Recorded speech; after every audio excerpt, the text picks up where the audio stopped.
नमस्कार साथियों, मैं हूं मनीष तंवर और आज फिर लेकर के आए हैं पंचतंत्र से एक कहानी जिसका नाम है ब्राह्मणी और नेवला। आइए सुनते हैं विष्णु शर्मा द्वारा रचित पंचतंत्र से यह कहानी। एक बार देव शर्मा नाम के ब्राह्मण के घर जिस दिन पुत्र का जन्म हुआ उसी दिन उसके घर में रहने वाली नकुली ने भी एक नेवले को जन्म दिया। देव शर्मा की पत्नी बहुत दयालु स्वभाव की स्त्री थी। उसने उस छोटे नेवले को भी अपने पुत्र के समान ही पाल पोस कर बड़ा किया। वह नेवला सदा उसके पुत्र के साथ खेलता था। दोनों में बड़ा प्रेम था। देव शर्मा की पत्नी भी दोनों को प्रेम से देखकर बड़ी प्रसन्न थी, किंतु उसके मन में एक शंका हमेशा रहती थी कि कभी यह नेवला उसके पुत्र को न काट खाए। पशु के बुद्धि नहीं होती, मूर्खतावश वह कोई भी अनिष्ट कर सकता है। एक दिन उसकी इस आशंका का बुरा परिणाम निकल आया। उस दिन देव शर्मा की पत्नी अपने पुत्र को एक वृक्ष की छाया में सुलाकर स्वयं पास के जलाशय से पानी भरने गई थी।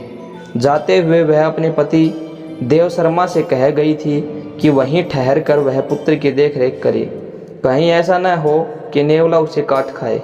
पत्नी के जाने के बाद देव शर्मा ने सोचा, नेवले और बच्चे में गहरी मैत्री है, नेवला बच्चे को हानि नहीं पहुंचाएगा। यह सोचकर वह अपने सोए हुए बच्चे और नेवले को वृक्ष की छाया में छोड़कर स्वयं भिक्षा के लोभ में कहीं चल पड़ा। देववश उसी समय एक काला नागपाश के बिल से बाहर निकला। नेवले ने उसे देख लिया। उसे डर हुआ कि कहीं यह उसके मित्र को न डस ले, इसलिए वह काले नाग पर टूट पड़ा और स्वयं बहुत छत विछत होते हुए भी उसने नाग के खंड खंड कर दिए। सांप को मारने के बाद वह उसी दिशा में चल पड़ा जिधर देव शर्मा की पत्नी पानी भरने गई थी। उसने सोचा कि वह उसकी वीरता की प्रशंसा करेगी, किंतु हुआ इसके विपरीत। उसकी खून से सनी देह को देखकर ब्राह्मण पत्नी का मन उन्हीं पुरानी आशंकाओं से भर गया कि कहीं इसने उसके पुत्र की हत्या न कर दी हो। यह विचार आते ही उसने क्रोध से सिर पर उठाए घड़े को नेवले पर फेंक दिया। छोटा सा नेवला जल से भारी घड़े की चोट खाकर वहीं मर गया। ब्राह्मण पत्नी वहां से भागती हुई वृक्ष के नीचे पहुंची। वहां पहुंचकर उसने देखा कि उसका पुत्र बड़ी शांति से सो रहा है और उससे कुछ दूरी पर एक काले सांप का शरीर खंड खंड हुआ पड़ा है। तब उसे नेवले की वीरता का ज्ञान हुआ।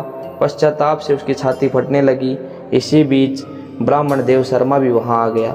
वहां आकर उसने अपनी पत्नी को विलाप करते देखा तो उसका मन भी सशंकित हो गया, किंतु पुत्र को कुशलपूर्वक सोते हुए देख उसका मन शांत हुआ।